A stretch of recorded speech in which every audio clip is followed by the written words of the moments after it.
Good morning. Hello, everybody. My name is Blair Thomas. I'm with the Chicago International Puppet Theater Festival, and we're just entering our virtual space for the first time on the third day of our festival, and which is super exciting. Otherwise, everything else is happening in a live context, so this has a little bit of the strangeness to it. But I do want to say I'm really grateful to be here, and all our panelists and people who are presenting are actually mostly present here in Chicago, and I just wanted to acknowledge that all our venues, the places where we're sitting, the hotel that they're zooming in from, and the other venues are sitting on the lands of the Anishinaabe nations, peoples who's surrounded the wondrous Great Lakes region. I'm looking out my window and I can actually see Lake Michigan here. These people included the Potawatomi, the Peoria, the Sauk tribes, and they've been stewards of these grounds for centuries, and for this, we extend our gratitude. This is our first panel today, and I have invited Paulette Richards to co-create this series of 4 symposium panels. And Paulette is a resident of Georgia, but she has joined our festival as a leader with our Catapult program in past festivals, and she served on our strategic planning committee, helping us figure out what to do next, and taught classes on our online programming. And this Tuesday, she'll actually teach a in-person workshop, 16 tongues, lumberjacks, and American folk puppetry. For any of you who are in Chicago, that's a possibility. I think you can still sign up for. Anyway, Paulette, in 2018, she had co-curated with John Bell the exhibit Living Objects, African-American Puppetry at the Ballard Institute and Museum of Puppetry in Connecticut. Her own research has gone from puppet traditions in the Black America to robots and animatronics. And she served as a docent in the Worlds of Puppetry Museum at the Center for Puppetry Arts in Atlanta.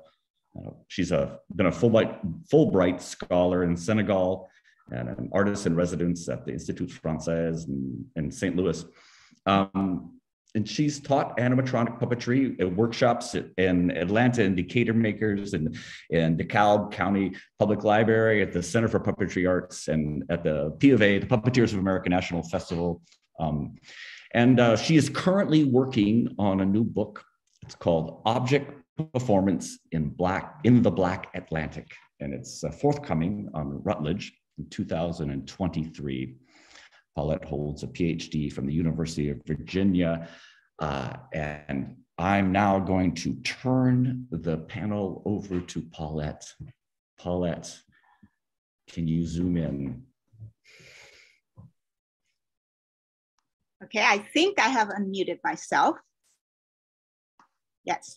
Greetings, and thank you all for joining us for this first session of the Ellen Van Volkenburg Puppetry Symposium series at the Chicago International Puppet Theater Festival.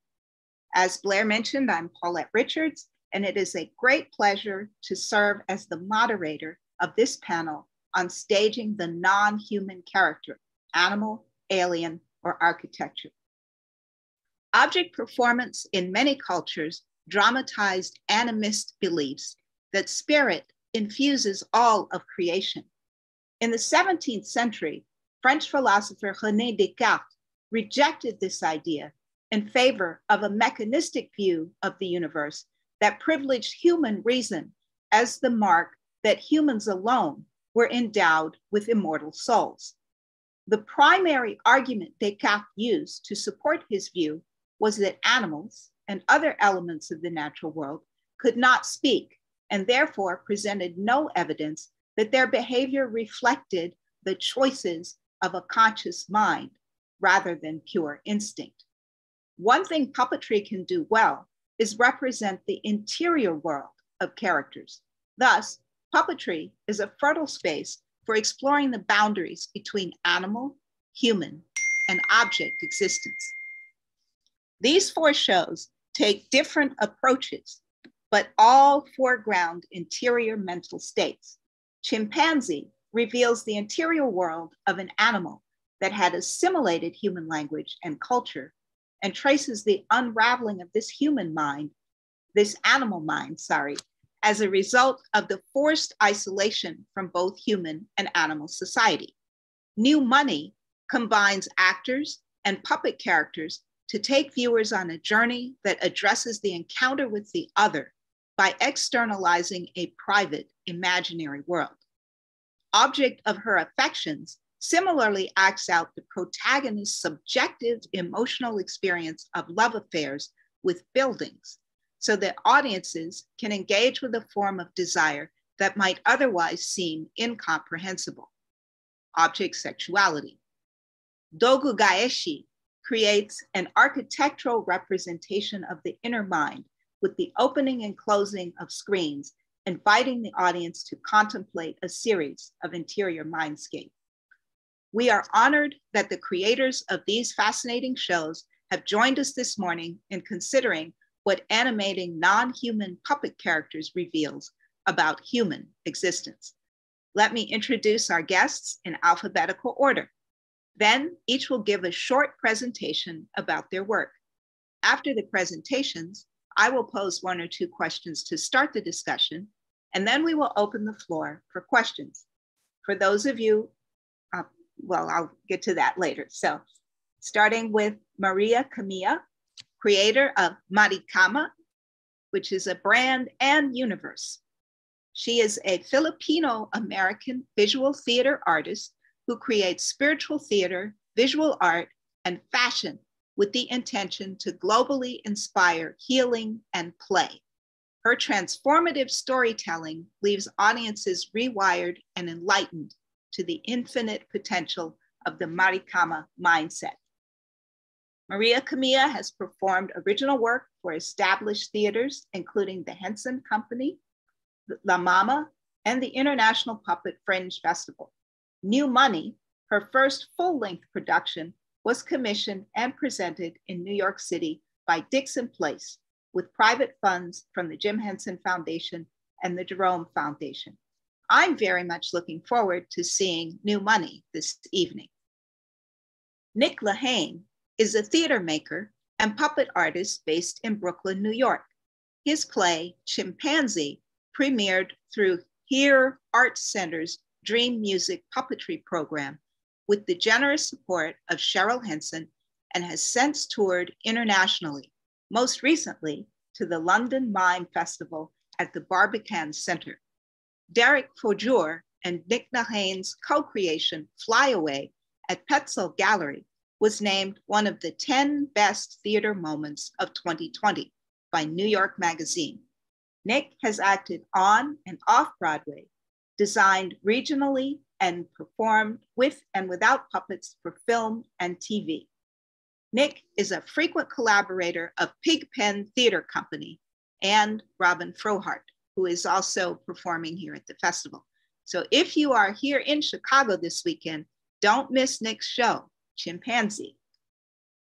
Next on the bill, we have Marshawn Delelus, a Los Angeles-based interdisciplinary artist who constructs installations and time-based visual narratives that memorialize obsessional lives. Collecting fragments from the real or imagined biographies of unconventional people whose private manias become public fodder for tabloids and reality television, they meld in the contours of their own struggles, shaping the highly personal into comprehensible form. Their narrative-driven objects and performances reconsider embodiment, desire, and neurodivergence. For the festival, they will perform Object of Her Affection, a solo performance art piece centered on a woman who, in her search for true love, develops intimate relationships with inanimate objects. Object of Her Affection is one of the amazing shows in the festival, and tickets are still available. So we hope you will come out and see it. And finally, we have Basil Twist, a native of San Francisco, who is a third-generation puppeteer. He is the sole American to graduate from the École Supérieure Nationale des Arts de la Marionnette in Charleville-Mézières, France. His work has received an Obie, Drama Desk Awards, Unima Awards, Bessie Awards, a New York Innovative Theater Award, and a Henry Hughes Award. He has been honored with a MacArthur, the Rome Prize from the American Academy in Rome, a Guggenheim Fellowship, USA Fellowship, a Doris Duke Performing Artist Award, and his productions have received numerous grants from the Jim Henson Foundation. Basil Twist, creator of, now unfortunately, the sets for the beautiful production Dogugaeshi are stuck in Germany. So we will have to wait until the 2023 edition of the festival to see it. And that leaves plenty of time to reserve your tickets. Many thanks to our panelists for sharing highlights of their work with us. Thanks also to HowlRound for partnering with the Chicago International Puppet Theater Festival to present this live stream event. HowlRound's technical expertise has been instrumental in making this event a success. At this time, no, I'll get to that later. So at this time, we will turn it over to our first panelist, Maria Kamiya. Thank you.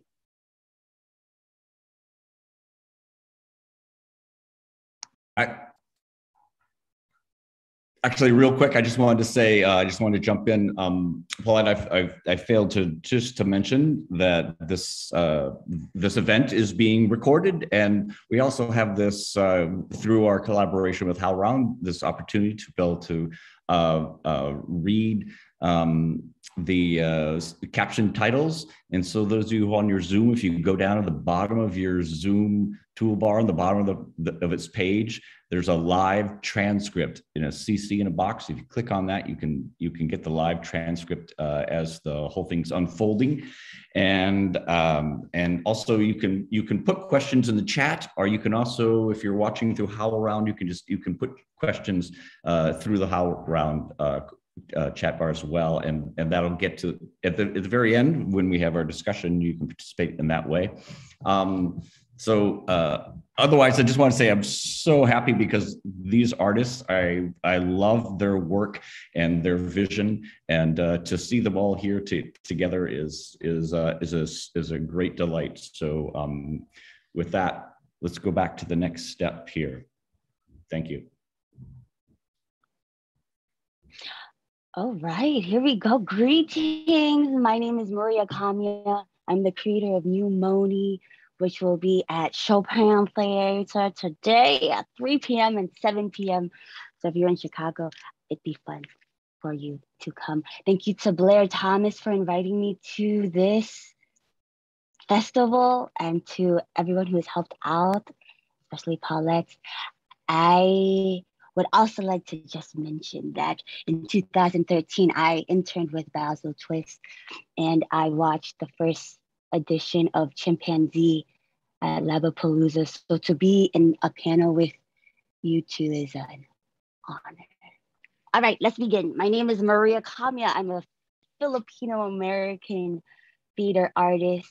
My art is more about a global, or a theme within spiritual theater, fashion, and visual art. This is a photo from New Mony. I will talk about the world I am creating and how I use art to empower all. Next slide, please. So back in 9th grade English class, instead of paying attention, I was dreaming about being known just by one name, like Picasso. So then I decided to take my first name and last name, take out the A in the first name and the I in the last, and put it together. And I made my name into Marikama. And then this was the time when Instagram was just being made, and Marikama was already taken. So then I had to just make it the Marikama. But then it looked like them Arikama, and I wanted to know who they were. Who are they? And if you see on this page, my little sketchbook, on the right-hand side, they are 20 different worlds, or you could say 20 different planets, all by moving all the letters, and the galaxy would be Marikama. Next slide, please. I feel like my work channels something beyond me. It is of a higher dimension. I realize, or I see, that a lot of the sci-fi movies or entertainment is very dystopian, and I am curious on how to bring utopia, how to bring good vibrations to all, and how to do that through the mechanisms of visual entertainment. These are the covers of the comics I made of Arikama. In the Arikama comic, it has words that just say, "We are one, there is enough, and practice play." And then how do I do this? I do this by these two flower humanoids named Ari and Kama. In the mythology, the mother is human and the father is a flower. And within these two beings, they create this world of practice, play, and healing. Yes, let's move forward, please. And with Ari and Kama, these two characters, they're on my shirt. I feel like within myself, if anyone is into astrology, I have a Libra sun and then Aries moon and rising, which are opposite signs. So within my own self, I feel like two different beings. Sometimes I just want to be a pioneer and lead and just do what I need to do, take charge. But I also think I don't want to hurt anyone's feelings, or I just want to be nice and harmony. So how do I balance that within myself? And I feel that I am influenced by Bert and Ernie. These two characters are orange and yellow. I'm also influenced by Popova, the hero twins. I love this story. These two twins go down to the underworld and defeat the gods by being tricksters, by being playful, liberating by being playful. And I feel like instead of this very like aggressive, forceful dictatorship, there's a way to flourish kind of like in a fun way, using fun to the advantage. Okay, I'm looking at my notes. All right, next slide, please. I will talk about the mythology of Arikama. I always think about how are things the way they are. I like to think about past lives. If I'm this way, I was probably the opposite in a different life.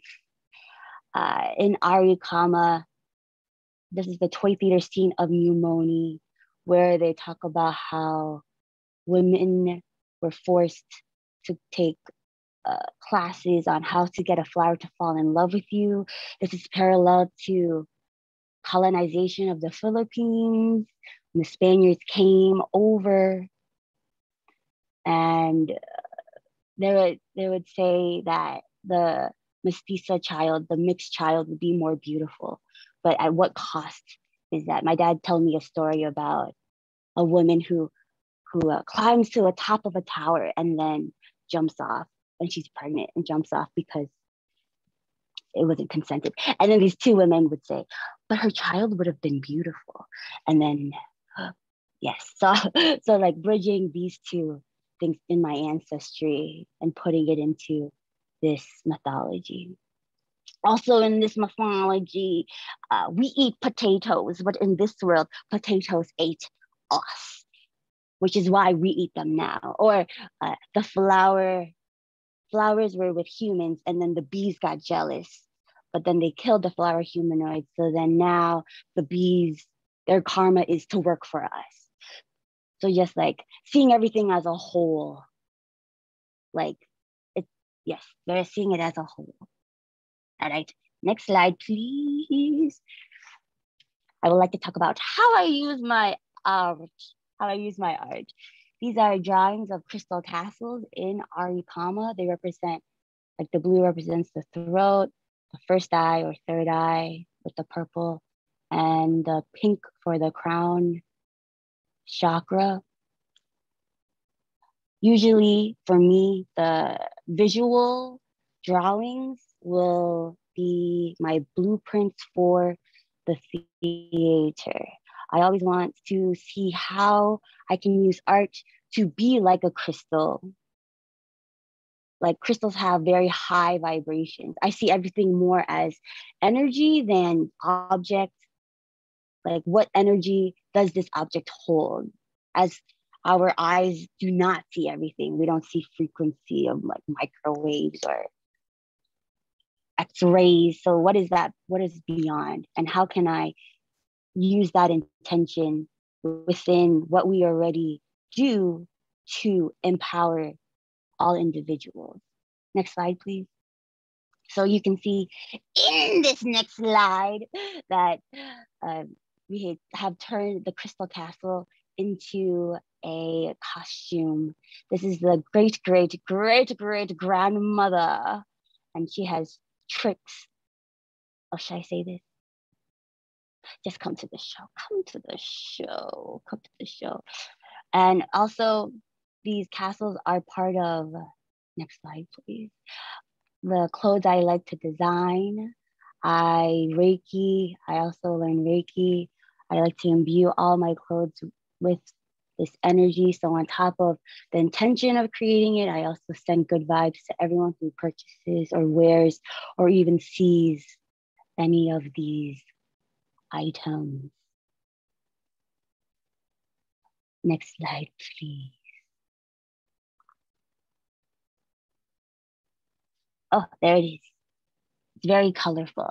I want individuals to stand out.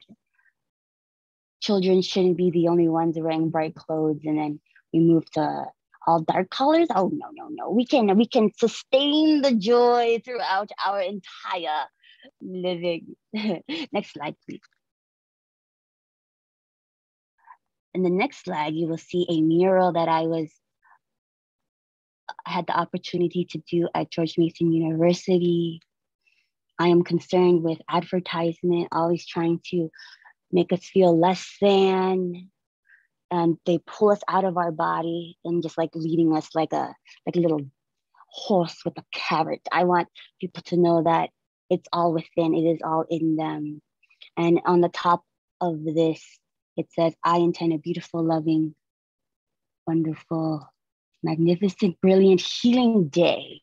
So these two characters are also in New Mony. You'll see them today. I'm going to assume you're all coming. So this is the portal entrance to Arikama. You leave all of your baggage behind and then you can enter. Next slide, please. Alongside the visual gestalt theater, I am very aware that it can be difficult to be joyous. I wouldn't say that I intend my work to just be happy and bypassing the feelings and the hurt and the trauma. I am aware that those do exist. So I can also get very soft and quiet and gentle with a one-on-one interaction of facilitating a client into their subconscious mind to see and to understand, not to see, but to understand why things happen the way they are and to know that they are not a victim and to release those energies that are built up in the body. Because when those energies are held, then it turns into a physical manifestation. So to take that out and to intend something better. So if they have a hurt in their heart, they can take it out. What would you like? Love, more self-love. And then you would put that into the body.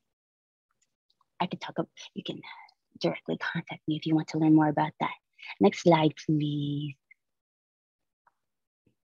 So with my work, I am also very passionate about Asian and POC, LGBTQ representation. I was a very quiet child as a kid, and I found how to talk eventually. But instead of just showing face, I want to be writing for say my people, writing for them, and not only any writing, but roles that will empower them in their lives. Like, I am abundant, we are abundant. Like, these are the words that I want to put out. And here are some costumes. This is also a photo from you, Mony, when the Arikamians are so passionately in love with the main character, Alima's heart, because she's so strong. And then these are Arikama costumes. Next slide, please, that are reflective of these next drawings you will see here. I don't see these characters in my head, they just channel through me. And this is the Arikama ceremony at the top. And these were separate drawings that I combined. Everything really is like the hands, like healing with their hands, imagining gold light coming out of your hands. When you have a hurt, you rub it to heal it. Next slide, please. So it's, oh, here's another shirt. You see, everything is connected. I like it all connected, and I'm learning how to bridge it all together. I am bridging the, say, indigenous ancestry with galactic space, sci-fi powers to infuse, to bring into the present moment. Again, to empower. I will keep saying that word. All right, next slide, please. I will now talk about two past productions that I have been a part of, or that I made. Next slide, please. This next one is called Arikama, A Galactic Landing. This one is just set in Arikama. The first iteration when you are born on Arikama is this little bucket head down here on the bottom. The dad gave birth in a water, and then the puppet is the girl that's been born. I see it as, I'm always obsessed with mindset and what you keep in the mind, the rooms of the mind. Are you keeping is there a lot of trash in there? Do you need to recycle it? You need to get it out? Or are there flowers? Is it a beautiful garden growing? How can we do more of that? Beautiful gardens in the head, and making that visual, since we have learned to become so trusting on what we see more than an internal like intuition. Like we learn to trust more of the outside. Next slide, please. Oh, and then also that top part is them preparing for a life on Earth. This is the Transmutation Station, which was a solo show I did at their Lourdes. And the young Arikamian is giving thanks and gratitude to her ancestors at this little shrine. And at the bottom, she has captured an entity that has attached her body. If you are open-minded to think about this, apparently what I've learned through hypnosis training is that we are all just energy. And then there are some souls that have passed away like immediately, and they don't know that they have passed. So they are attracted to specific people's light, and they can attach to you and say, like, live behind your ear. Oh, one more. Okay. They can live behind your ear, and then they can say, don't do that. It's not safe. You have to do something. You have to do something safe. So then if you hear something in your mind, it could be just someone else's thought. Next slide, please. That is it. That is it. And if you would like to learn more about me, you can visit my website, marikama.com. Follow me on Instagram, the Marikama, or consider joining the Arikama Liberation Nation Cooperation Community at my patreon.com/Marikama. Thank you for your time. Thank you very much.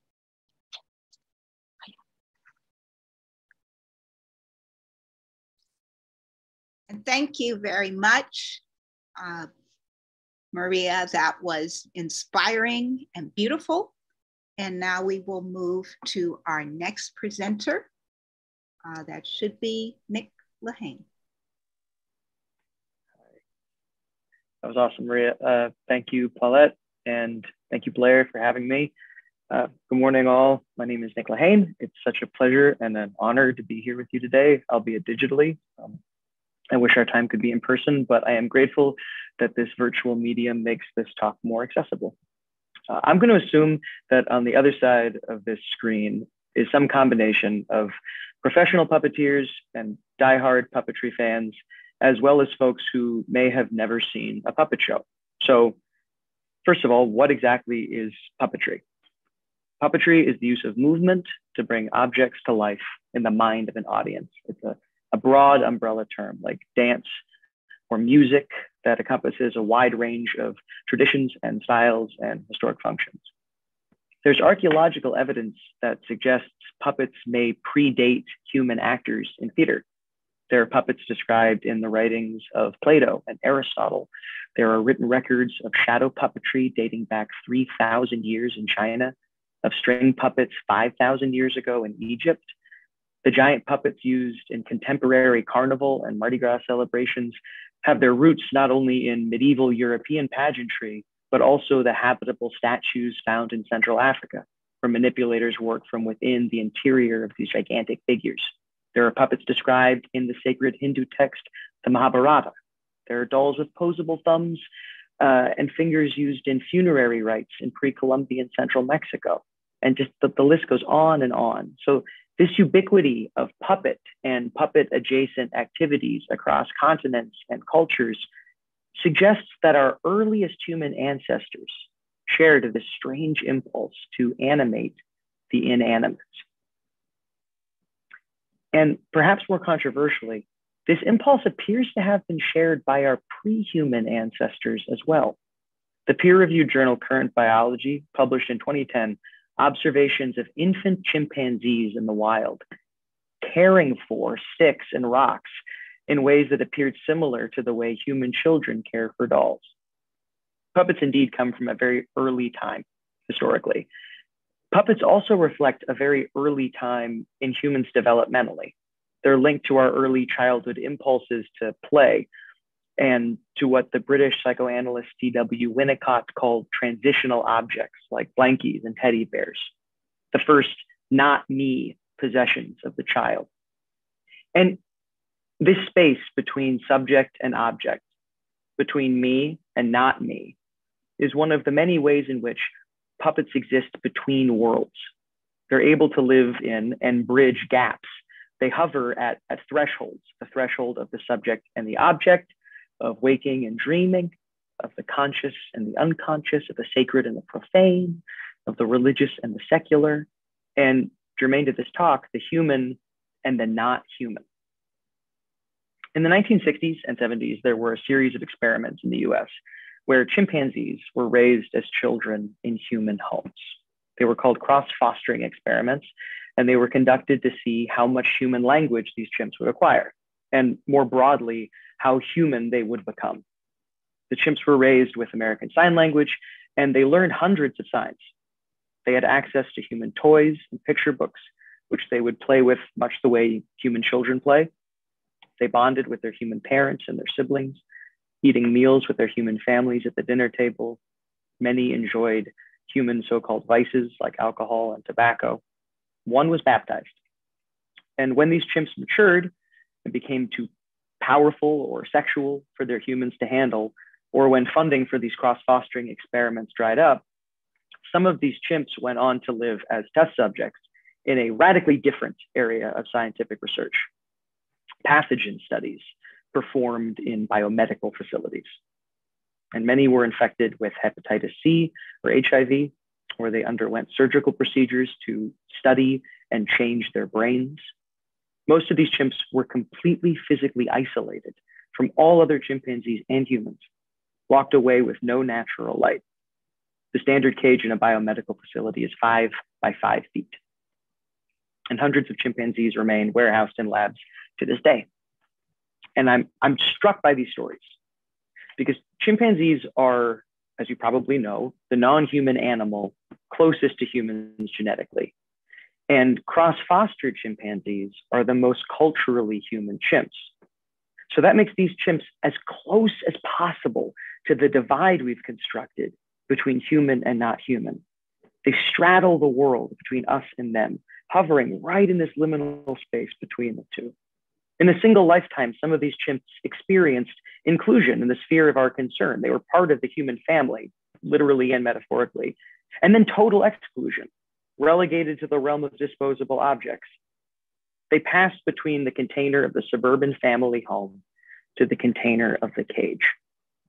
And so, moved by these stories and ideas, and with a team of brilliant collaborators and literally years of support from various artist residencies and the unwavering support of the Jim Henson Foundation, Cheryl Henson, I created a puppet play called Chimpanzee. And Chimpanzee the play is an hour in a theater, a day in a biomedical facility, and a lifetime in the mind of a chimpanzee. And I'd like to share excerpt of the piece now. It's about 5 minutes long, and it comes towards the beginning of the piece.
Chimpanzee premiered in New York City in 2019, thanks to Basil Twist's Here Music Puppetry program. And during the run, I met one of the folks who was raised alongside chimpanzees. His name is Joshua Fouts. He's the son of Roger Fouts, the primatologist who wrote the book that originally inspired this project, Next of Kin, My Conversations with Chimpanzees. And Joshua put us in touch with Dr. Mary Lee Jensvold, who runs the Fauna Foundation, a chimpanzee sanctuary in Montreal that cares for chimpanzees who've been retired from research facilities. They strive to give these retired chimps as peaceful, supported, and independent in existence as possible, given their circumstances.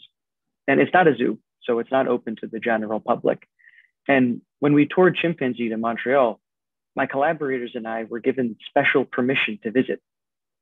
And many of these chimps had lived lives that directly paralleled the lives of our protagonists. Some of them I had already read about in my research. The show was based on some of these beings.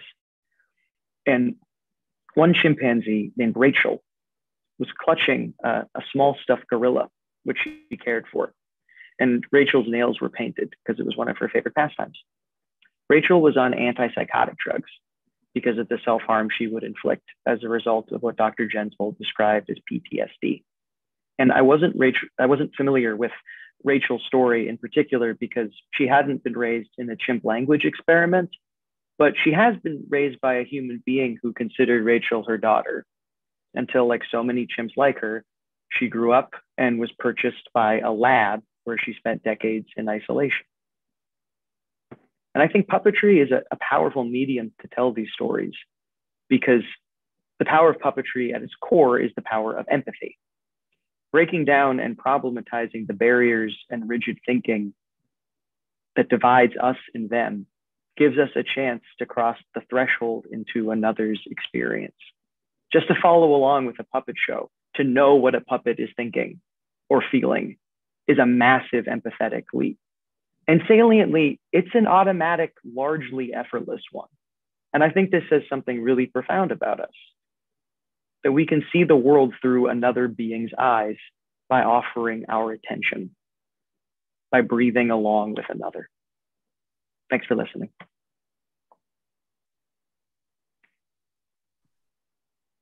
Thank you so much, Nick. That clip brought tears to my eyes. I know that I will be bawling in your show when I have the chance to see it. And I'm very much looking forward to extending this conversation as soon as we get through the other two presenters. So at this point, it is my pleasure to bring on Marshawn Delelus.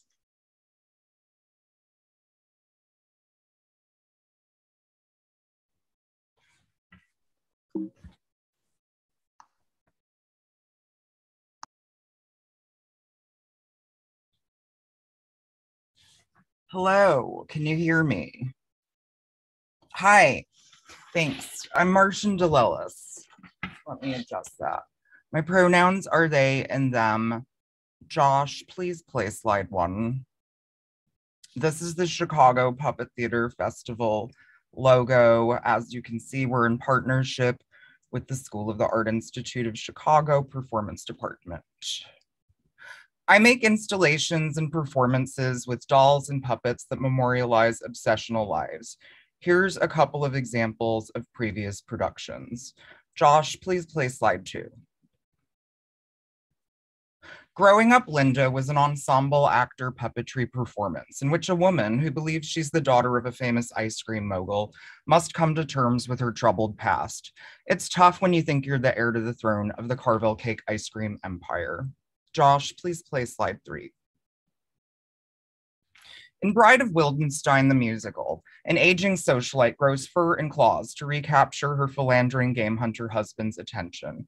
This performance was inspired by tabloid accounts of the real-life Catwoman, Jocelyn Wildenstein. That's her right there. Next.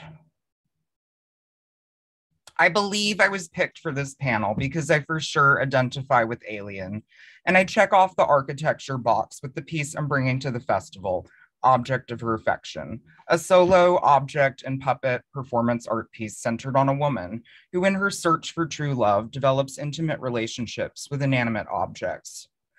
I'm going to be talking about the creation and development of object of her affection.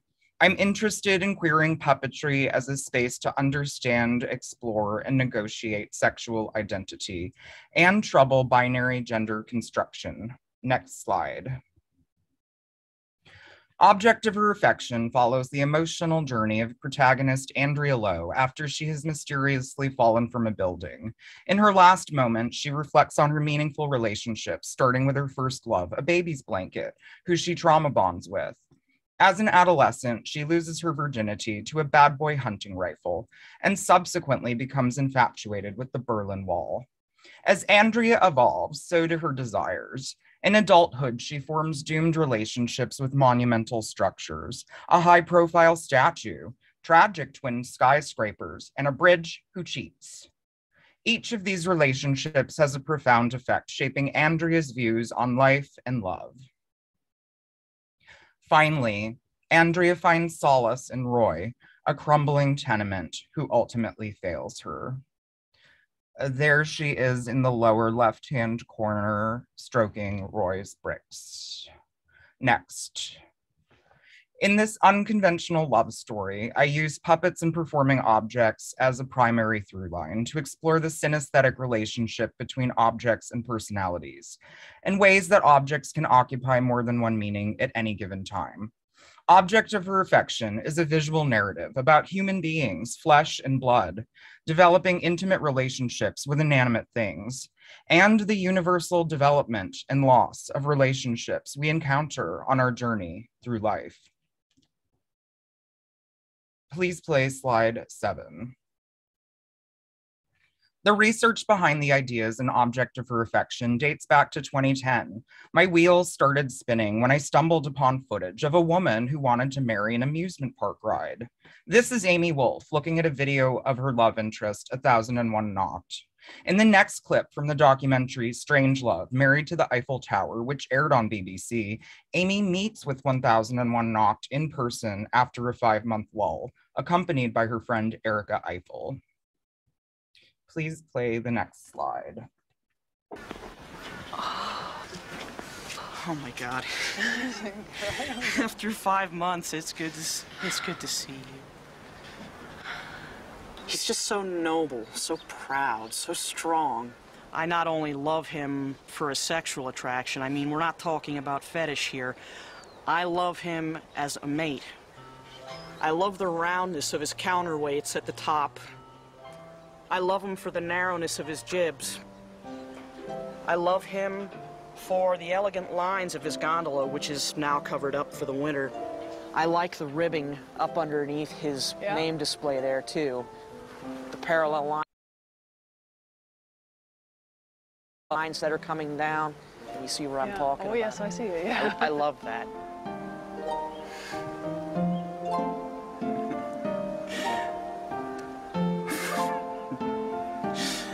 I'm thinking, oh geez, you know what I'm thinking about.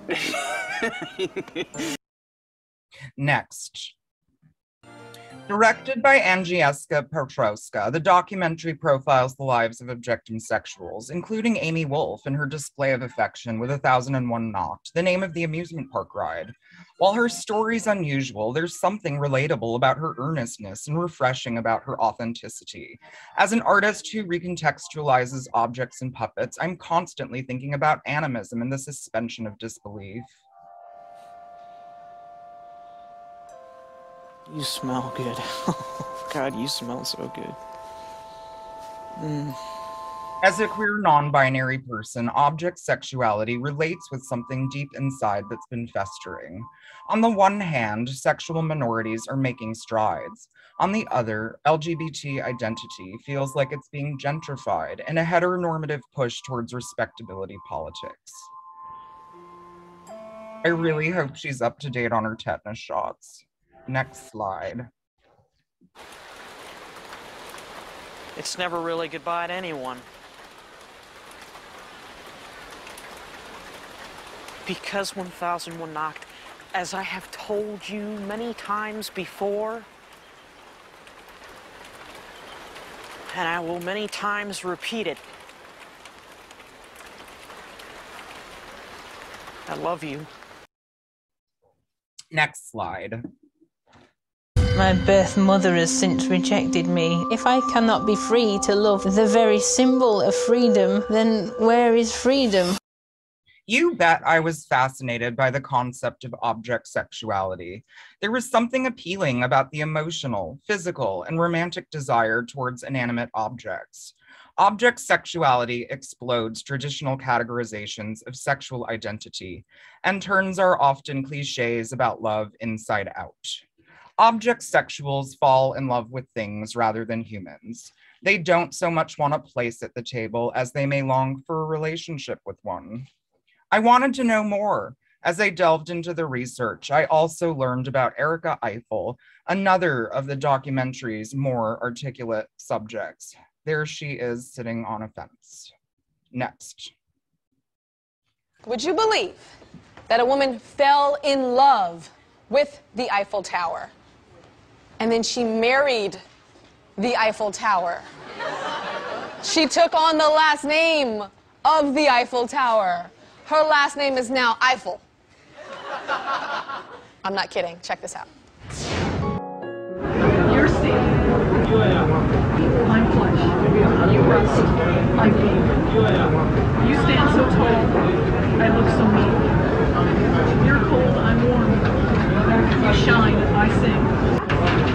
And though we seem unlikely pair, this woman in your spire will build a bridge from me to you, my tower, I am you. Wonderful. So, Erika, that was you marrying the Eiffel Tower. Erika appeared on a number of talk shows in the early 2000s. She was even featured in another documentary, Animism, People Who Fall in Love with Objects, 2013, where she discussed her tumultuous situationship with the Eiffel Tower. Next slide. This is simply how I am made, so it's how I'm wired up. I'm in love with the Eiffel Tower. I just felt that everything was right for me.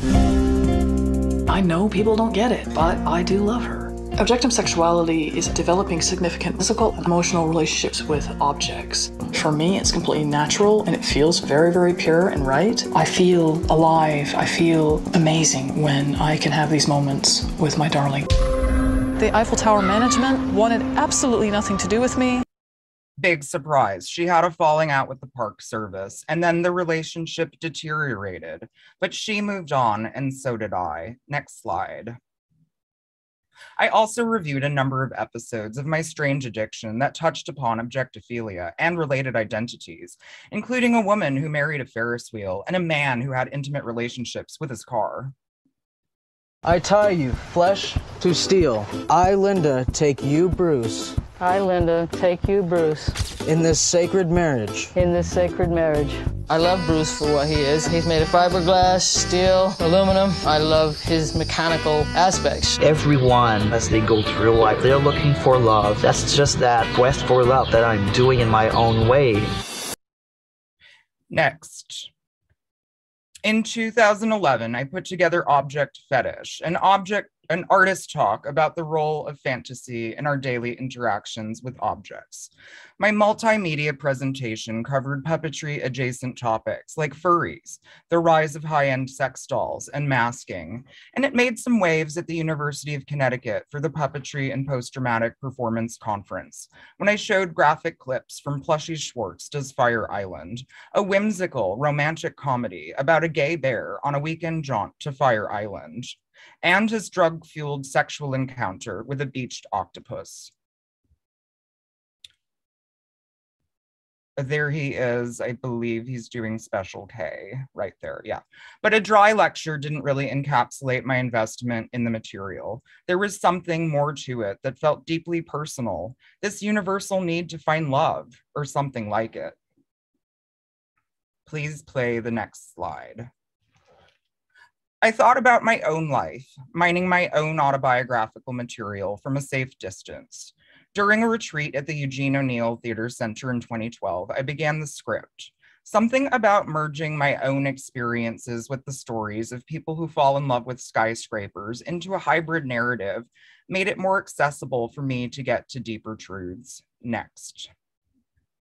After a series of readings and performance excerpts, I teamed up with director Michelle Spears to determine staging and scale. In 2014, we presented versions of the performance for test audiences at Automata, a performance gallery in Los Angeles that specializes in experimental puppetry, object theater, and contemporary arts practices, and the Roy and Edna Disney Cal Arts Theater. But back to the research. I couldn't get enough of Amy's mom and Married to the Eiffel Tower. Next.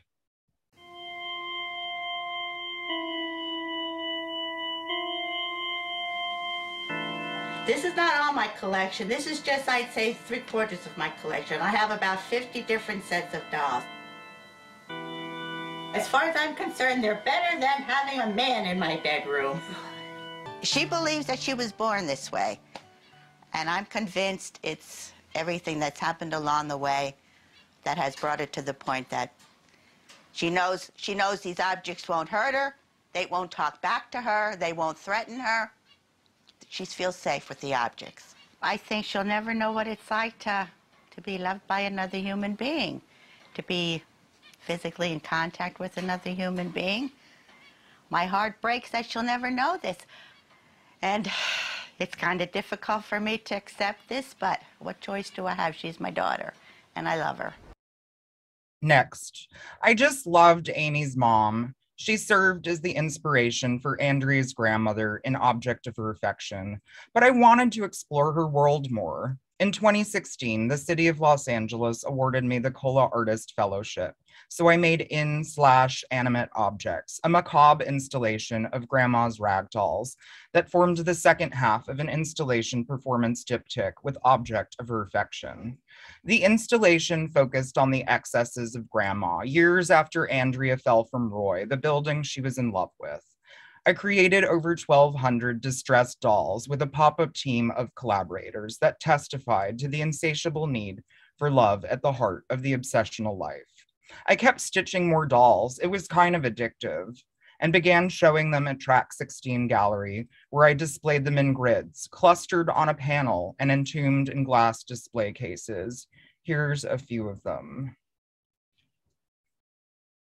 Please play the next slide. In 2018, I partnered with Los Angeles Performance Practice for the premiere of Object of Her Affection at Automata, with support from the Henson Foundation and Foundation for Contemporary Arts. I'm back in Chicago, performing at Lynx Hall. If you're also here in Chicago, I hope you'll brave the weather to come see Object of Her Affection this Thursday through Saturday, January 27th through 29th at 7 p.m. And if you're in another city, have resources, a well-equipped venue, and infrastructure, find me on the internet and we can talk. I yield my time. Thank you so much, Marshawn, for that fascinating tour. And I must say that that is the most phenomenal entrance I have seen in a Zoom presentation ever. Excellent. And so now we're ready for our final presenter, Basil Twist. Hi, everybody. Wow, I love all the artists who I'm on this panel with and their work. It's really great to be here in this virtual space. So just to talk a little about my show, Dogugaeshi, which is actually not quite still in Germany. It's on a boat. It's almost here. It's just not here in time. So it will get here in time for a year from now to do this, to be part of the festival. Let's see. Well, let's show the first picture. So this is a picture of Dogugaeshi, of the show that's not happening, and then I'll speak a little bit more before we show the other pictures. So I just want to talk about what Dogugaeshi is. I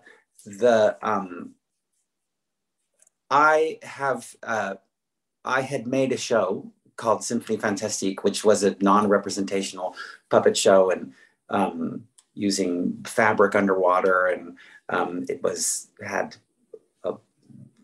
brought great things to me with its, it ran in New York, it started this theater, all kinds of things. But a lot of that work came from my time in Charleville-Mézières in this puppetry school in France, where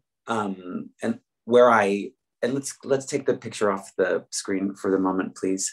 In 1992, I was at the Puppet Festival in Charleville, and there was an exhibit of puppetry from Owaji in Japan. So Owaji is a very small island in Japan, and it's in the inland sea. It connects, it's sort of close to Osaka, and connects with Tokushima, one of the larger islands of Japan.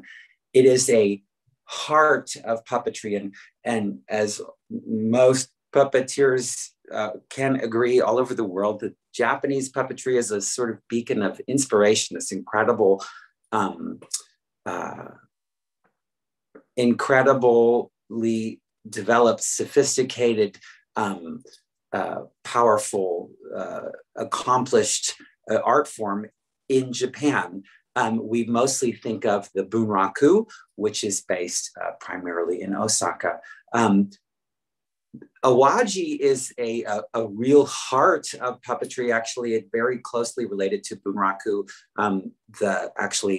The bunraku theater in Osaka was founded by a Mr. Bunraken, who came from Owaji. And a lot of the great puppeteers at the Bunraku-za come from Owaji. So there is a really rich tradition of puppetry in Owaji that looks very much like what we know as bunraku, which is the three-man manipulation with these beautiful puppets, these beautifully crafted puppets with articulated faces, and they tell incredible tales of samurai and princesses, and just spectacular. There was an exhibit of these puppets from Owaji in Charleville, and in the exhibit there was a film accompanying the puppets. And what would be really great is if I could show you the film, but I don't have the film. I saw the film playing in the exhibit, and it completely captured my imagination, because there was one thing in the film that blew my mind. They were showing puppets, and it was like, they looked very much like the bunraku, beautiful Japanese puppets. And then there was this one section that had these screen doors that opened and opened and opened and flipped and turned. And I thought, what is this thing? What is that strange thing with these screen doors? And it began a journey for me to find out, what was that film I saw, that clip that I saw, with this old black and white film of Japanese puppetry from Owaji that looks like bunraku theater, except they're this one completely wild thing, which is all these screen doors that open. No human figure visible, no animal figure visible, just doors opening. And I was so intrigued, because I had been doing this, puppetry that was definitely, not representational of little human forms. I was doing this strange thing that I thought was so original. And I saw that someone in Japan was doing something completely abstract in a way, in this architectural way.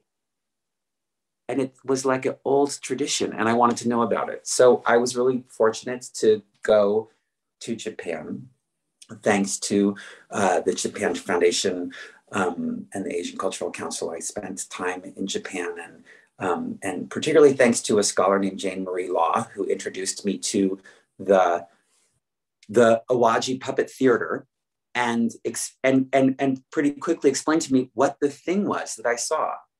This thing called the Dogugaeshi was a sequence within a Japanese puppet show so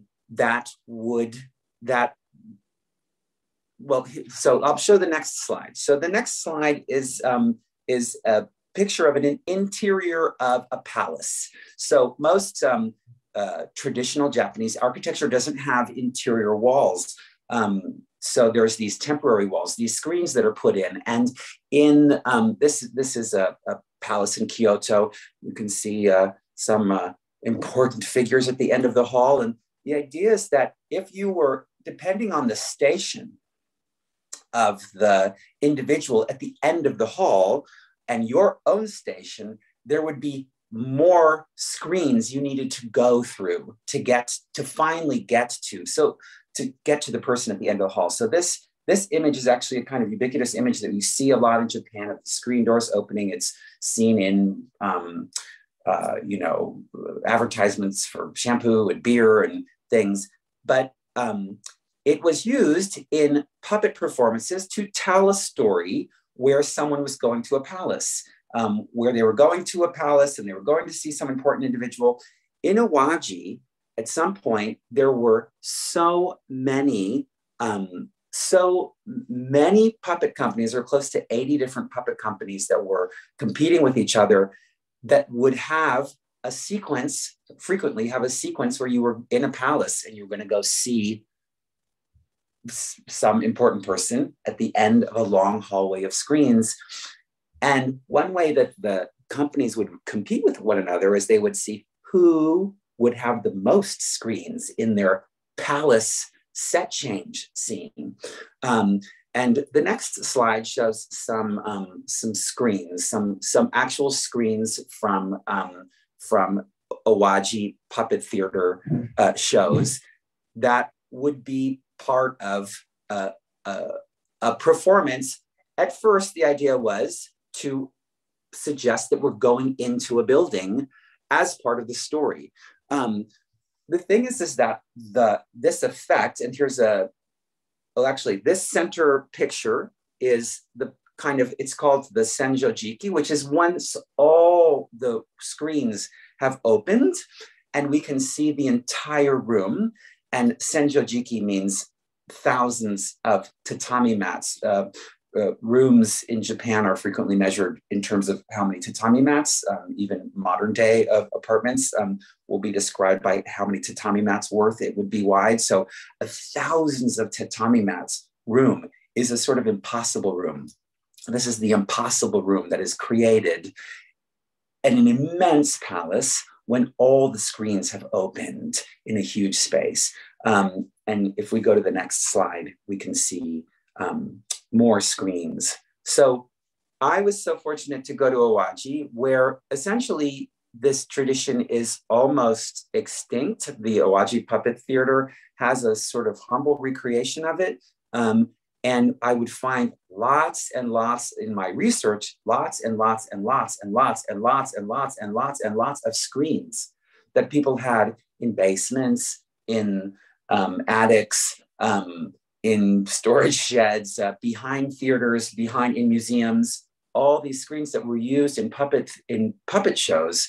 And a picture started to come together of what this was. It was this scene change. And Dogugaeshi means basically to change. So it's a sort of, dogu is like a tool and gaeshi is to change. So the scene change took on a life of its own, not just, it was so, it was used narratively to get somewhere within a story that involved a palace or some sort of royalty.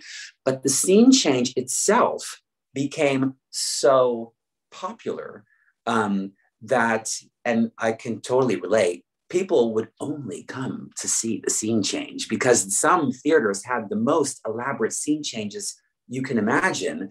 And it became something called, also known as Fusuma Karakuri. Fusuma means screen and Karakuri means trick. So it was like they started to have these screens that also not just opened, but they could flip or they would turn. And so the Dogugaeshi actually became like, was sort of taken, I think that, some people would even only come to see the scene change, and then they would leave, because some of those puppet shows were hours and hours long. So they started putting this Dogugaeshi scene change at the end of the show, sort of like fireworks, something on its own, completely decontextualized from the narrative, just as a brilliant, beautiful flourish where we enter endlessly into a world of screens that open endlessly and get smaller and smaller and smaller into this impossible imaginary space. And that became sort of a show of its own. The Owaji puppet theater, really, it's dwindled significantly, as I said. It used to be that there were all these traveling troops, and what astounded me was that I found all these screens that still existed in Owaji, but they weren't being used. But there were stories of them, and I would talk to old people who remembered seeing performances in the 50s of the screens, and that these companies would travel with all this stuff, which also reminds me of all my stuff traveling in a boat and taking forever to get here, and how we as puppeteers travel with a lot of stuff. Owaji actually connects sort of mainland Japan to Tokushima, which is also known as Awa. So Owaji means kind of the road to Awa. So there's a lot of actually influence from Owaji in Tokushima, where there started to be a lot of rural stages that were built at Shinto shrines where performances would happen. And there would be either kabuki or puppetry performances, ninyo jururi, which means a narrated. That's the Japanese sort of bunraku style, where there's a narrator and there's the puppeteers. They would be these Shinto shrines that were actually built in Tokushima, where there is architecture, where we can still see the structure where this fabulous screen image was created. And there is one shrine which still does a screen performance once a year. It's called Inukai, and maybe we can show that video, and I'll talk a little over it. This was like a revelation after all of this research to finally find a place where this is a puppet theater that is built specifically for screens. This big space, you can see all the tracks, and you can see the sort of the frame that creates the senjojiki, the 1,000 tatami mat image in the back. There were screens around. These are recreations of the original screens. This Shinto shrine would put on a performance of the screens once a year. They would start with a traditional puppetry performance in front, with what we sort of know as kind of bunraku style puppets, the 3-man manipulation, this beautiful Japanese puppetry. But then it would go into the screen thing, where they would show these screens, and this would take about an hour to show all these screens that they did. They had about 52 sets of screens that they would show. Anyway, it was amazing to go and see this and to discover how this art form was created by puppeteers. It was puppeteers who made this thing, who loved the objects, who loved the screen door, just a door that opens. They loved it so much.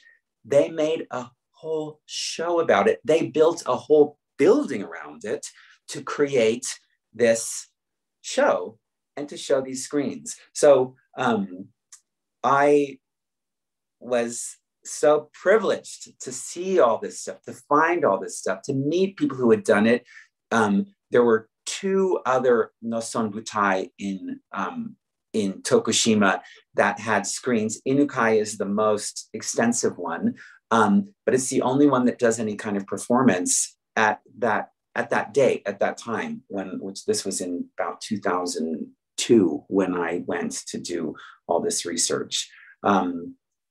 So I think that's enough of that video.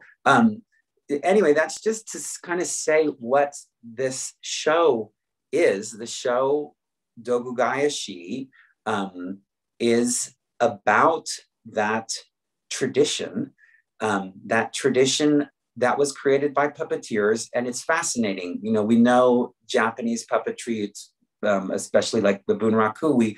We one thing that's so celebrated about it is not only the 3-man manipulation, but that the puppeteers are visible. Well, this aspect of Japanese puppetry, the puppeteers are not visible. They're completely hidden. There is never any human figure. Sometimes the screens will represent animals or plants, but it's often just completely abstract geometric patterns.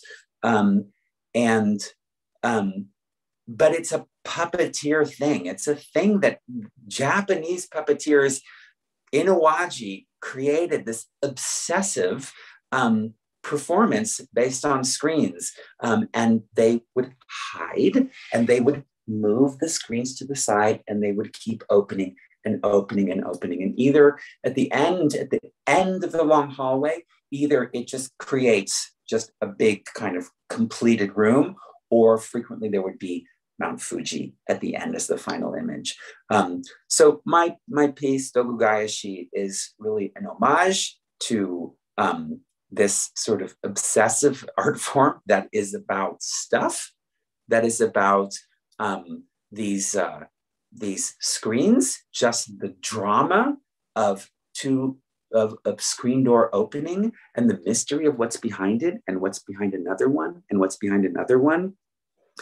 And it's really, you know, the piece is kind of crafted around my original experience. It begins with a sort of recreation of the film that I saw, that black and white film that captured my imagination, and tells a little bit the story and kind of culminates in my version of a Dogugaeshi. Of course, I'm not Japanese.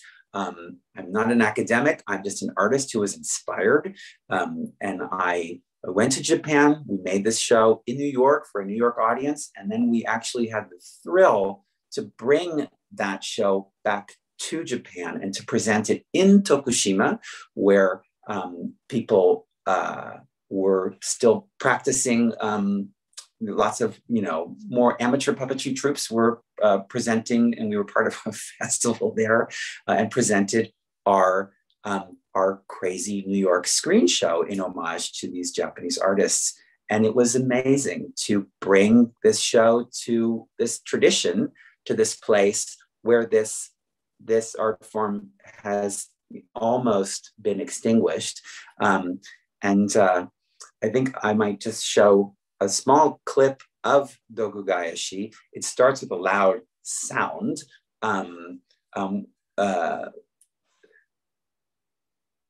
This is kind of the build up to the Dogugaeshi with the screens. And you can go ahead and run the video.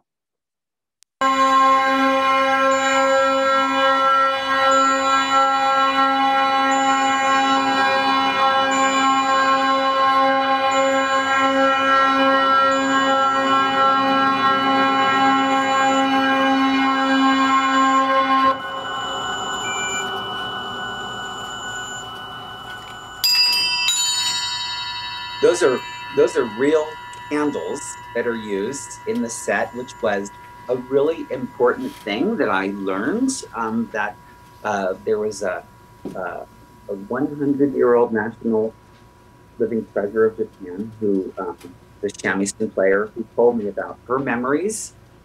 And she remembers always the candles, so we had to have candles in our show.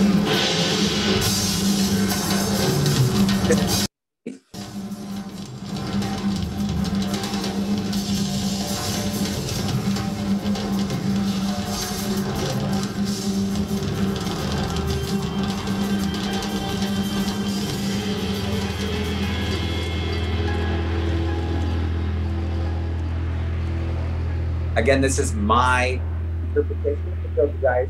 There's a traditional song that is played with Dogugaeshi on the shamisen, which is the free-stringed instrument frequently accompanying a Japanese puppeteer. Here, with lots of Western music and my own personal things. This bit of music is my grandfather. And that's the Dream Music theme, which gives the name to the Dream Music Puppetry program. My grandfather used to play in Chicago at the Palmer House. He was the house band in the 30s and 40s. And this is his version of Clair de Lune. And we are, I included it in my show. You can see somebody's fingers. It's always when you can't see a puppeteer and then you can see a tiny bit of them, they really stick out.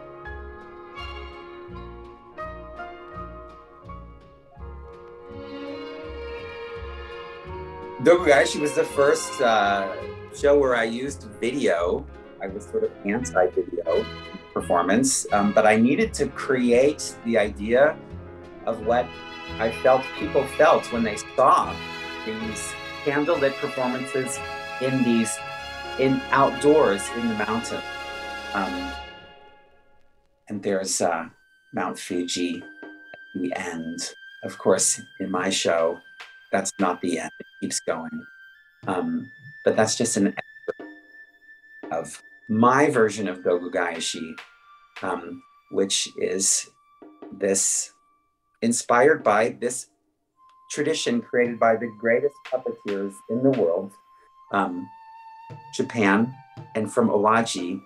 They had this thing about screens and an opening screen door and a fascination with it enough to create an entire tradition around it.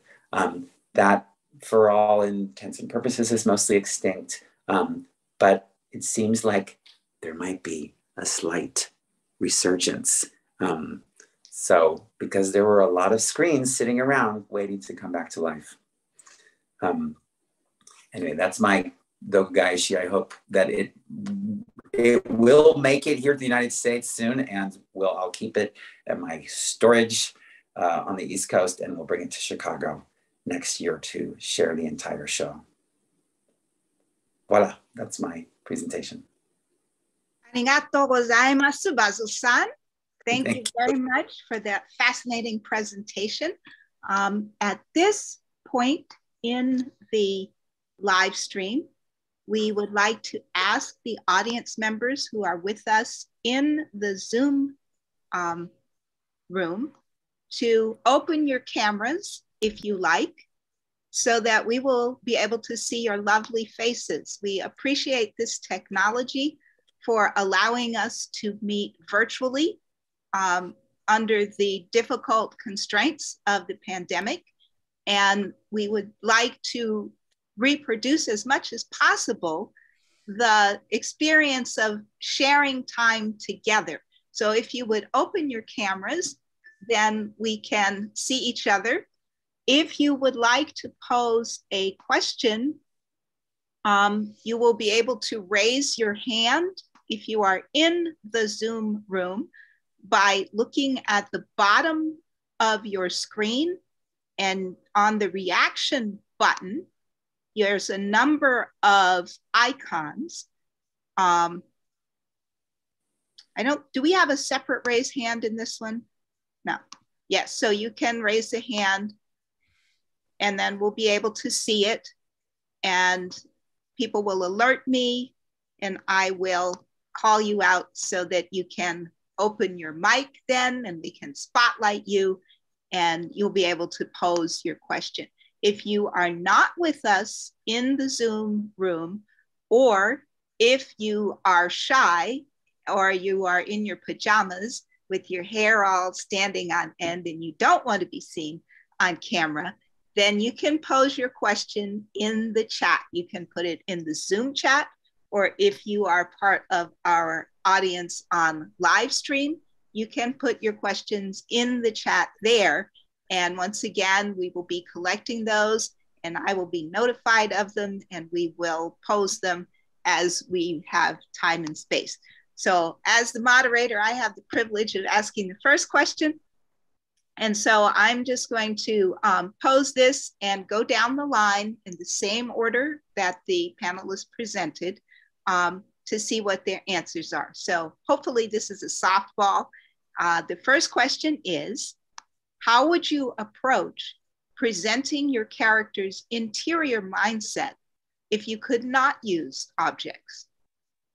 How would you approach presenting your character's interior mindset if you could not use objects? So Maria, I put you on the hot spot, and I hope that you will not be too disturbed with me for doing that. Not too hot, it's mild. It's not too hot. I would say it would all just be through sound. I write the music to my stuff, so it would be, I would just do it. Yeah, I would do it with a different frequency. It's all vibration. It's all frequency of color. Just transcend that just to the ears. Okay, thank you so much. That's a novel approach that I wouldn't have thought of, but that's really interesting. Great. So next, Nick. That's not a softball question. That's a really cool, challenging question. I like it a lot. Honestly, the first thing that came to mind was the soundscape, but I think that may just be because Chimpanzee relies so heavily on one to provide both like diegetic, real world sounds and also something more internal. But the next thing that came to mind was like some kind of immersive experience where an audience member was the chimpanzee, something with like a lot of tactile stuff and smell, maybe something with VR. That's also very fascinating. All right, then we go to Marcian. I think I would do the radio play version of the show. I'm really good at worrying, and I was worried that the stuff wouldn't get delivered. So I was like, in case that happens, I suppose I could do it naked with nothing, but I wouldn't want to. And none of the inanimate objects in the performance actually speak. It's all through Andrea and her reactions to them. There is a flashback for the blanket in the sweatshop that it was made in, and that's visual, but other than that, like none of the objects like directly talk, so it's interpreted through the humans. Okay, great. Okay, and then Basil, how would you take up this challenge? Well, you could have done the show here, see? Oh yeah. Well, there is an incredible soundscape for the show, and I was lucky to work with this amazing shamisen player, Yumiko Tanaka, who created it with me. So again, yeah, I'm with most of the panelists. I would do a sound. There's, the sound is important, and I do work with music a lot, and I feel like puppetry, is really even more akin to dance than kind of traditional drama in its frequent relationship with music, and I know like the soundscape in Chimpanzee is like one of the greatest soundscapes. Like it's magnificent, and it really does help convey, really supports the beautiful puppetry, and so that's what I would say too. The music, the sound. Shout out to Kate Marvin and Avery Gordon. Oh, okay. Yes. Okay. Thank you, panelists, for your thoughtful, imaginative responses to the first question. The second one is a little heavier. So in a paper presented in 2017 at an adult education research conference, Professor Kathleen Taylor of St. Mary's College notes that though Descartes' perspective continues to profoundly affect Western thought, especially in terms of what we believe about knowledge, thinking, and reasoning, new research on how the brain learns foregrounds the role of emotions. And emotions are essentially and expression of the body. So let me now frame where I'm going with this. Taylor's conclusions derive from current neuroscience research that contradicts Descartes' assertions that the mind is distinct from the body. He's the I think, therefore I am guy, if that's all you remember from philosophy class. So Descartes was writing at a time when the Atlantic slave trade generated enormous profits by classifying groups of human beings as commodity objects. What reflections on humans' relationships with objects and the natural world do you explore in your work? And what consequences might these reflections have for our understanding of contemporary society? So that's the heavy question. And let's go in reverse order this time. So Basil. Well, as I pointed out, the site that we were visiting in Inukai was part of a Shinto shrine, and a lot of the roots of puppetry in Owaji still are. There are still a lot of religious and Shinto services that are provided with puppetry, and so there's this space that puppetry obviously occupies, and Shinto is in many ways an animist religion where there's the sense of spirits in the trees, in the rocks, in the water, in everything has a spirit, and obviously puppeteers, without even knowing it, are attuned to that worldview that has, as Nick was speaking to, empathy, a sense of empathy, but to have a sense of empathy also for a rock or a piece of wood is I don't know, I think it's actually more of what the world could use right now. And puppeteers seem to just do it. They're born that way. And anyway, I just feel like the Dogugaeshi in its sort of relationship and that sort of puppetry in Japan in its sort of ritual relationship to Shinto and animism is a sort of response to that. Okay, thank you. All right, Marshawn. Could you repeat the last sentence of the question, please? Yes. Okay, so what reflections on humans' relationships with objects and the natural world do you explore in your work? And what consequences might these reflections have for our understanding of contemporary society?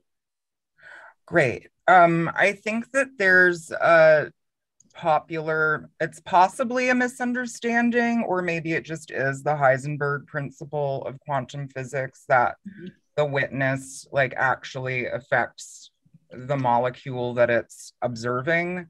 And so I think with puppetry, it's really important to consider the audience and the witness, and that changes what even is considered an object. Because if you think about the human body, there's a heart and eyeballs and hair and a brain and fascia and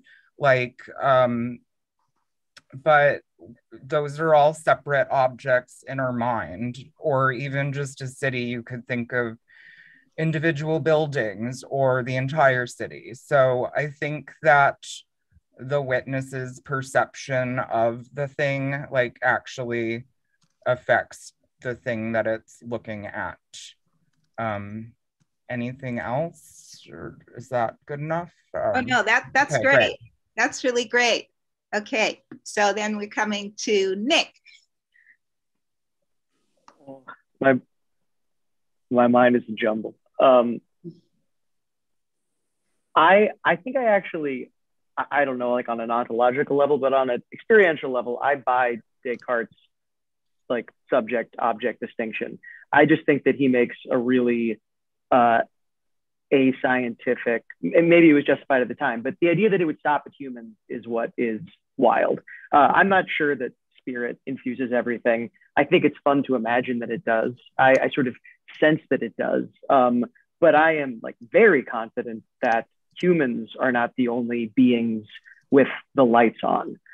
It would be so strange if all those other creatures that seem to experience pleasure and pain are automata, and then all of a sudden there was this like moment in evolutionary history that just happens to be us, where all of a sudden there's a there, or it's the famous Thomas Nagel essay, What is it like to be a bat, right? You can ask the question, what is it like to be a dog? What is it like to be a chimpanzee? What is it like to be a fish, right? And maybe it's like something to be a rock, and maybe it's like something to be a building. And I think that's like a fruitful creative space to live. But I think the onus is on us to say, why wouldn't it be like something to be a chimpanzee? Franz de Waal, the primatologist, said that it's long been a scientific taboo to endow animals with human emotion. But if we do not, we risk missing something fundamental about both animals and us. And so, that's what my work is largely about. Great, thank you. All right, so I gave you some space, Maria, to think, so you can bring us home on this one. So you sent us like the card saying that being able to speak is the highest form, and I feel like that is so backwards, as language can be misinterpreted so easily, like through text message. It could seem like offensive, or you need emojis, you need to show the emotion of the words, and to put like words as the top, it's like beyond that. I would say it's understand like emotional intelligence, or even like telepathy. Like humans have languages, they can't even communicate. We have separate languages. We can't even just like communicate with someone of a different language. Mm-hmm. Like, but with animals, they can just feel you. They can feel your fear. They can feel your worry. And then they use that to your advantage or not. Or like crystals or trees, they already hold such a grounding that humans have lost and have given up to, I feel like the mind, and to say like the mind knows best. But within New Mony, the main characters are a brain and a heart.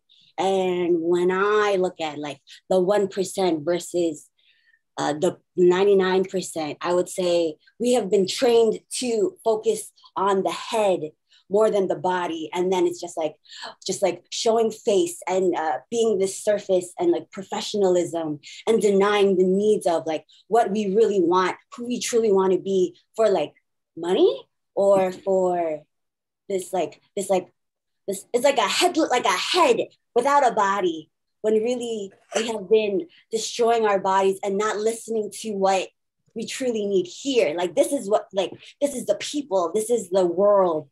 And where am I going? Yeah. Okay, there it is. That's enough. Is that enough? That's great. That's great. Thank you. Okay, so let me check in with the crew and see if there are any questions coming in from the chat. If you all can paste that into a chat message to me, and I can read it out, or we can see if there are any hands up, and if anybody wants to open their camera and pose a question. Hi, Paulette, we have a question coming through HowlRound. This is from Kate, and Kate is asking, first of all, there's so many people watching from all over the world, and they're so excited about what's been presented today, so brilliant. And Kate is asking about COVID. How has that affected your processes? Of course, a big question at this time, but how is COVID affecting what you're making and how you're working at this point? Okay, so I'm not going to assign this time. I'll let the panelists jump in where they're ready. So who wants to take that on first? I'll go. Okay, great. I feel like COVID has helped my art, because my job closed. So then I had more time to work on my art and just focus on the art. And I feel like because everything is shutting down, because the systems are collapsing, we are realizing that we have given too much energy and too much power to someone else, and it's time to give it back to ourselves. So it's like rebuilding the self and just going within, because the outer world reality is just like we all see it. We all see how it's all messed up. So it's like using the art to remind of that, yes, things are crumbling, but it is only making space for what needs to really grow for the benefit of all people. Excellent. Who else? I think it's Martian. I think it's accelerated the development of the piece in some way, because there was so much uncertainty and so many variables that I was like, well, like all I can really control is what I can prepare and the performance. And I really wanted my director to come for the whole week, but that's not how shows happen when they're touring. And so like that's accelerated. Like now I'm in a place where we're going to do it on Zoom, like the directing part. And so, I mean, but that's where it should be, like when it's touring, like the director doesn't necessarily have to be there. And then just because there were so many variables, I feel like it's better prepared, because I feel like anything could happen at any moment. So, so there's that aspect. And then also just as an artist, it was nice to not have to be relevant like every 5 seconds for a couple years, and to just go to residencies and make work and not have to tell people about it, and just to develop. So I think it's not just me. I think other people are going to be producing some really interesting stuff that they had time to gestate on in the last couple years. Excellent. Okay. Go ahead, Basil. You look like you're ready to go. Yeah, I mean, it's not been great. It also has been, of course, there's been, some wonderful things that have come out of this time. And I was lucky to get to work a lot last year. And I was astounded by how a project that I was working on that went to be presented virtually was seen by so many people. So that blew my mind.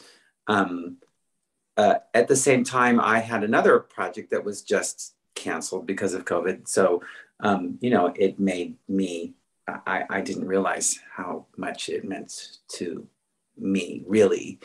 And when something's taken away, how much you appreciate it. So it is a real hardship. It basically, it sucks, it's for sure. And I just have a funny anecdote that someone was interviewing me, clueless about puppetry. And they were saying, some notable puppy publication, you'd think they'd be smarter. And they said, well, you must be getting a lot of work right now because of COVID, because, people will be more comfortable working with puppets instead of people. And I was like, what are you thinking? There are people involved in puppetry. They thought that I would suddenly be in higher demand because of COVID, because people would be working with puppets. And in fact, no, a lot of the puppetry that we do takes even more people working in close proximity together. So it's just funny, people's perception of puppetry, and that there's people involved, and how COVID pushed people to somehow have some crazy assumption that puppetry was going to be the solution. So it's been hard, I would say. It's not great. And although it's amazing to be in these virtual spaces and to get so used to them now, it is amazing now to be in person with people and to have that connection. We're really appreciative so much of those things that we were taking for granted. Okay, Nick? Yeah, I think it's just revamped the sense of preciousness in the positive sense. being in a room with real people, of being live together. I mean, it's something that I took for granted, and was able to co-create a show during the pandemic in spite of COVID. And it just felt like so lucky and tenuous and scary, but valuable because of its tenuous nature. I'm jealous and I admire artists who feel like sort of inspired by this time. I feel largely unmoored by it, but I'm hopeful that coming out of it, if there isn't out of it, I'll just be that much more grateful to make live theater. Okay. Excellent. So do we have another question? Yes, Paulette, here on HowlRound, we have Jeannie, who wants to hear the panelists talk about their collaborators in their process. She says each of you artists have created such amazing worlds unique to your own personalities. Can you talk a little bit about the people who have helped you get there? Excellent. Who wants to take that one first? I'll start. I'll just say I particularly acknowledge my Japanese composer collaborator, Yumiko Tanaka. She was an amazing partner. As soon as she also has a puppetry bent, besides being a musician, a fierce musician. But she came with me to all of these places to Inukai, to see these screens, to these sort of discovery of this sort of the ruins of a tradition. So, and of course, having a Japanese partner in that was, so important for me. So, and then the puppeteers who worked with me, they feel such ownership over this, like, that was particularly Jessica Scott, who was there from the beginning, Philippe Rodriguez Jorda, and Kate Brem, and David Ojala, and Oliver Dazel. They all were part of, there's a lot of people, there's always a lot of people it takes to make things happen, and this incredible ownership they feel about, this precious flame that we're holding, that we're bringing and sharing. Takes a village to do all this work. Great. All right, who else? Oh, I have met, so I would say I meet Asian or Asian American artists, and I say, come, how can you help me work? And whenever when we come together, or for my cast of New Mony, it feels like a family. Everyone takes care of each other, one unified body. It's so fun. We all play so well, and everyone, like Basil says, they all care. They all care for the mission and for the product to be delivered in the best way to the audience, but while having fun. And we do like yoga warm-ups or like chakra alignments. Like we all vibe under the same frequencies. So that's always a pleasure. I love you. I love you all. My cast. Shout out to my cast. Great. All right, next. I kind of don't know where to start. With how important all the collaborators were. I mean, this piece would just not be what it is without each of their individual, both nameable and ineffable contributions. The team of puppeteers, Andy Menjek, Rowan McGee, Emma Wiseman, as well as some really talented folks that worked on versions of it before, are, like Maria was saying, like a family. We've worked on a lot of projects together. We're kind of a de facto ensemble at this point, and there's a lot that goes unspoken in terms of the way they're able to work together that is really special as a collective. And Kate Marvin, the sound designer, was able to do this like incredible combination of offering novel ideas that I could not have possibly thought of, and delivering exactly what I asked for when I had clarity, and somehow making that indistinguishable, such that like at this point it all feels like one thing. And the same goes for Marika Kent, the lighting designer. There's this Brian Eno quote about artist as gardener, like someone who sort of sets the conditions for things to flourish, rather than artist as architect, someone who, you know, lays down every single precise line. And I mean, I think it's both, but I'm really fond, especially in the generating side of things, like before things get refined, of the sort of gardening process where you set the conditions for play, and all these different minds collectively are able to make something that no single person could do by themselves. I got a good team. Did you want to add anything, Marshawn?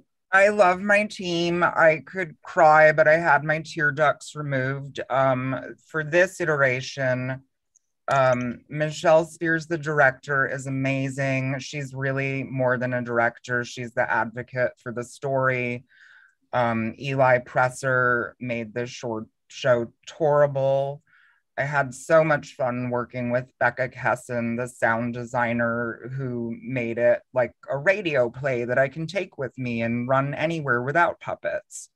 And then there's some people on the team here that I'm new to that I'm sure will be awesome, like Fletcher and Jacob Snodgrass and Yao from Lynx Hall, and then the people at the O'Neill Puppet Conference from the beginning, just to bounce ideas, and the people that watched videos of like people fucking amusement park rides with me like early on in the beginning that encouraged me to make stuff. And it's a solo show, but there's so many like builders, and Felix Kamchung, the Cantonese language coach for that one moment.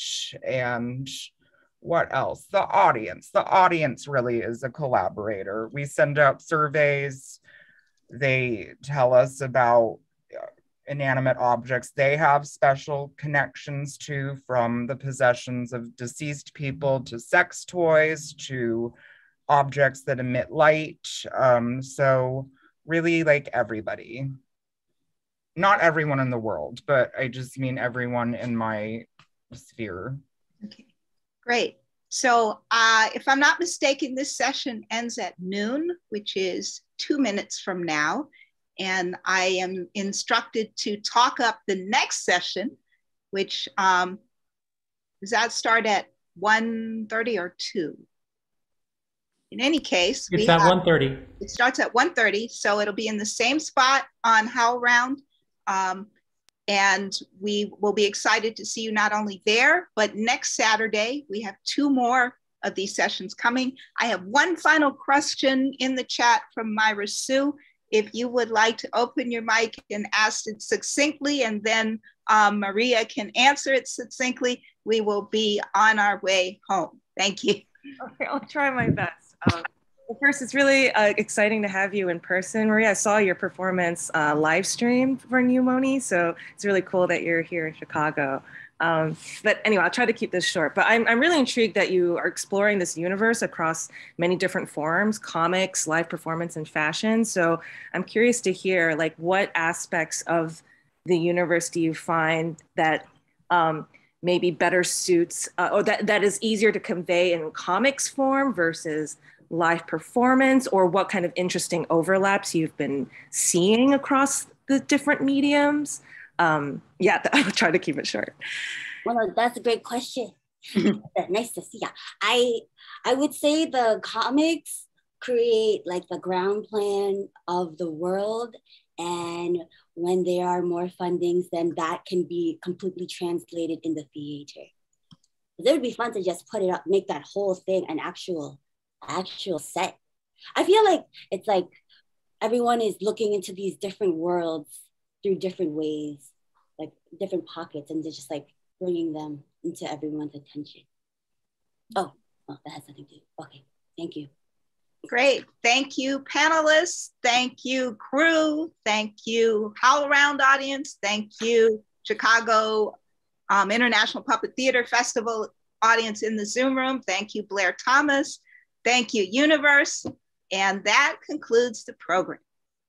Thank you, Paulette. Thank you, Paulette. Thanks, everybody. It was great to be on the panel with all of you. I wish I could. It was awesome to hear about everyone's work, too. Yeah. For letting me get to know you. You all are great. I love it. Okay. Super Go fun. check. Bye. Thanks. All right. Take care. Everybody. See you in the real world. Hi, Real world. Soon. Bye. Good shows today. Knock 'em dead. Okay, I'm abandoning everyone. Okay.